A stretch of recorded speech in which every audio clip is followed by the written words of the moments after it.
Côte d'Ivoire, la cherté de la vie n'a pas fini de faire parler d'elle. À cet effet, une conférence des fêtières a été organisée. Et puis, à Daloa, le centre hospitalier régional se met aux normes de qualité. Nous y reviendrons dans cette édition. Toujours en Côte d'Ivoire, mais à Port-Boué, où l'abattoir se dote d'une brigade d'ordre. Voilà pour les titres de ce 19h45. Mesdames et messieurs, bonsoir et bienvenue au JT d'UFC Africa TV. Nous le disions dans les titres, la vie chère en Côte d'Ivoire fait encore parler d'elle. Le samedi 24 juillet dernier a eu lieu à l'auditorium de la Bibliothèque nationale une conférence de presse organisée par l'ensemble des associations, des organisations des consommateurs de Côte d'Ivoire. Une conférence relative aux récentes mesures, on s'en souvient, prises en Conseil des ministres du 21 juillet dernier.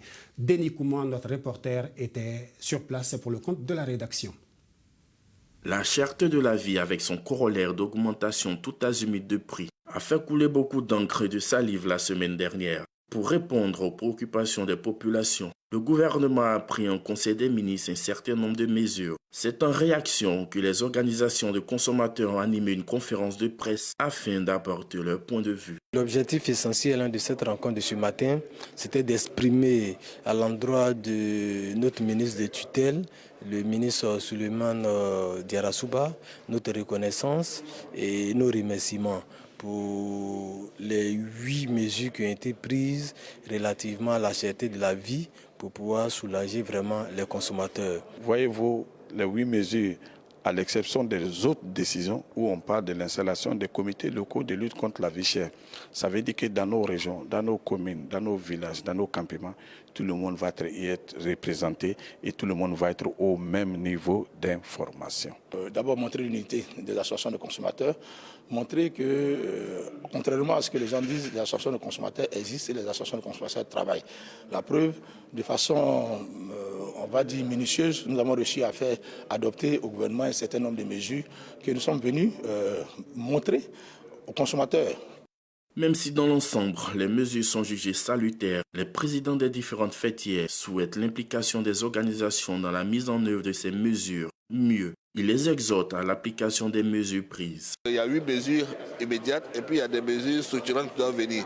Et dans les mesures immédiates, il est prévu la mise en place de comités locaux de lutte contre la vie chère. Et nous plaidons pour que les organisations de consommateurs soient des membres actifs de ces comités locaux de lutte contre la vie chère parce que nous voulons en faire des cadres de formation et d'information des consommateurs.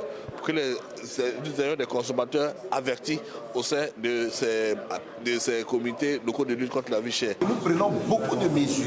Il y a beaucoup de lois. Il y a beaucoup d'organes, de structures. Mais là où nous péchons le plus souvent, c'est dans l'application. Donc nous veillons sur l'application de ces mesures pour que les consommateurs soient heureux. La question de la cherté de la vie est une préoccupation majeure des consommateurs. Ils attendent beaucoup des mesures arrêtées pour le retour à la normale des prix de produits de grande consommation. Un ouf de soulagement pour la population de Guiglo, je vous invite à présent. Le ministère de l'Hydraulique a réduit de façon significative le déficit en eau potable. L'on passe ainsi de 76 à 23% du déficit. Cette prouesse a été rendue possible grâce à l'inauguration samedi 24 juillet de l'unité compacte d'Aigremont UCD affectée à cette localité qui d'ailleurs fait partie des plus déficitaires en eau potable du pays. Le ministre Laurent Tchagba a expliqué aux consommateurs que la ville de Guiglo était alimentée avant cet acte à partir d'une station qui produisait 900 mètres cubes d'eau par jour pour un besoin de 3900 mètres cubes d'eau jour. Le ministre estime avec la fin des travaux que le coût pourrait passer de 709 millions de francs CFA. La production pourrait donc passer à un chiffre de 2000 mètres cubes par jour. Une bouffée d'oxygène, on le voit bien, pour les consommateurs en eau potable du chef-lieu de la région du Cavali. Allons à Daloa, dans le centre-ouest ivoirien. Le Premier ministre Patrick Kachi a procédé ce samedi 24 juillet à l'ouverture du guichet emploi de l'université Lorogno Guédé de Daloa. Cette initiative du ministère de la Promotion, de la Jeunesse, de l'Insertion professionnelle et du service civique s'inscrit dans un vaste projet d'ouverture de guichets emploi dans les universités et grandes écoles de la Côte d'Ivoire. Les objectifs, assurer un bon maillage territorial dans la délivrance des services publics d'emploi, l'égalité d'accès à l'offre de services offerts par l'agence Emploi Jeunes et une prise en charge efficace des jeunes. Ce sont au total 6 guichets emploi qui seront ouverts dans les universités et grandes écoles de Côte d'Ivoire. Restons à Daloa. Le CHR, Centre hospitalier régional, a été hissé samedi dernier au rang des infrastructures normes de qualité. Selon Medafrique, la structure en charge de la réhabilitation de l'hôpital, le Premier ministre ivoirien Patrick Hachi, présent, s'est félicité de la qualité du plateau qui répond aux standards internationaux. Le chef du gouvernement ivoirien a dit être venu s'assurer que ce programme, qui vise plusieurs centres hospitaliers de ce pays, se poursuit avec un rythme accéléré. Il a également déclaré que cette étape est une phase qui vient de s'achever et que la seconde, pour un montant de 18 milliards de francs CFA, est lancée et vise à transformer l'ancien hôpital qui servira tout le district dans tout type de pathologie. Santé toujours, point Covid-19 dans notre pays. 38 nouveaux cas enregistrés, 55 cas guéris et 0 décès à la date du 25 juillet dernier. La Côte d'Ivoire compte donc 49 592 cas confirmés avec 48 833 personnes guéries, 324 décès et 435 cas actifs selon le ministère de la Santé, de l'Hygiène publique et de la couverture maladie universelle. Je m'en sors.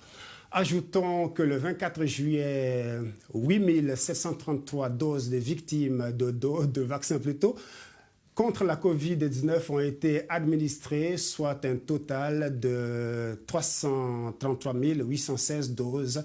Le ministère de la Santé, de l'Hygiène publique et de la couverture maladie universelle invite toutes les personnes de plus de 18 ans à se faire vacciner dans les centres de vaccination. La vaccination contre la Covid-19 en Côte d'Ivoire reste gratuite et volontaire. De la santé au bien-être social, juste un pas. Tout près de nous, à Port-Bouët, un service d'ordre est désormais disponible à l'abattoir de la commune. Appelé Brigade Verte, ce service vient résoudre le problème d'embouteillage et les désordres qui y régnaient. Christian Gokra, notre reporter, nous en dit davantage. Abattoir de Port-Bouët. Désormais, une brigade verte est mise sur pied pour assurer la fluidité et l'ordre dans ce grand marché à bétail. En collaboration avec la mairie, ce sont des jeunes bénévoles qui doivent assurer la sécurité des consommateurs dans cet endroit réputé pour l'indiscipline des usagers. La brigade verte, dans un premier temps, une brigade qui est mixte, qui travaille en conformité avec la police municipale, qui vient à point à des exercices de manière spontanée. Le préalable, en amont, on a déjà depuis 6 mois d'avant en arrière, on mettait la sécurité. Et on continue de mettre la sécurité dans tous les paramètres, dans le but de pouvoir permettre à toute débarcation de venir siéger et faire en sorte qu'il n'y ait pas de bruit. Le petit constat que nous faisions sur le site est que dès que les bétails descendent, il y a des petits qui cherchent à voler. Et nous faisons le périmètre. On cadre le périmètre de telle sorte que ces petits-là, nous les chassons du site. Cette année-là, on a tout mis en œuvre pour que tout puisse bien se passer. Parce que les années précédentes, il y avait beaucoup de cafouillages, les embouteillages, les lenteurs interminables, tout. Dans cette année, on a tout coordonné. De telle sorte que quand tu viens payer ton bouton, tu passes par une itinéraire, de telle sorte que ça ne crée pas d'embouteillage. Depuis bientôt 6 mois, ces jeunes se sont donnés pour objectif de sensibiliser et de veiller au bon déroulement des activités dans cet abattoir.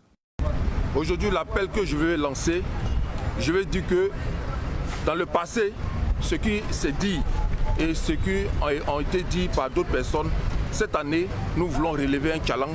Le challenge est que la sécurité va régner et nous permettons à ce que le désordre qui a été fait dans le passé, cette année-là, nous voulons rétablir beaucoup de choses. Je lance un appel à dire à tous ceux qui veulent payer les bétails de venir réellement payer les bétails et tranquillement ils vont le payer et puis repartir avec le bétail tranquille, sans problème. Il faut noter que l'initiative de la brigade VET reste cependant une activité annexe de la mairie qui intervient dans l'exercice de leurs fonctions en collaboration avec la police municipale. 34 orpailleurs clandestins interpellés par le groupement spécial de répression de l'orpaillage illicite avec la saisie de nombreux matériels lors d'une opération de démantèlement des sites d'orpaillage illicite. C'était vendredi 23 juillet dernier à Boré, un village du département de Dimbokro. Face aux effets dévastateurs de tels actes, l'État ivoirien, à travers le Conseil national de sécurité, a décidé d'intensifier la répression des infractions au code minier avec le déploiement de 560 éléments, en l'occurrence 460 gendarmes et 100 agents des forces de forêt, des eaux et forêts spécialement équipés. Éducation, parlons-en. 300 jeunes filles de 10 établissements secondaires publics et privés du INSI vont bénéficier d'un projet d'autonomisation des femmes et dividendes démographiques du Sahel, SWED, à la rentrée scolaire 2021-2022. L'information a été donnée par les chargés du projet SWED vendredi 24 juillet 2021 lors du lancement en présence des autorités éducatives locales au lycée moderne de Dimbokro. L'objectif est d'aider à améliorer les résultats scolaires des jeunes filles à l'école, des rendements jugés d'ailleurs insuffisants dans les établissements secondaires de la région d'Unzi. Selon la même source, les jeunes filles sélectionnées seront suivies par des mentors féminins qui leur inculqueront les compétences de vie communes et elles bénéficieront en outre d'un appui alimentaire. Dans le cadre de ce projet, 3000 filles du secondaire ont déjà bénéficié d'un tel encadrement. Un bateau-bus de la société de transport abidjanais Sotra a pris feu hier dimanche à la gare lagunaire de Blocos dans l'est abidjanais. Plus de peur que de mal, aucun blessé ni aucune perte en vie humaine selon une source de l'entreprise. Les faits, selon la Sotra, se sont déroulés aux environs de 9h45.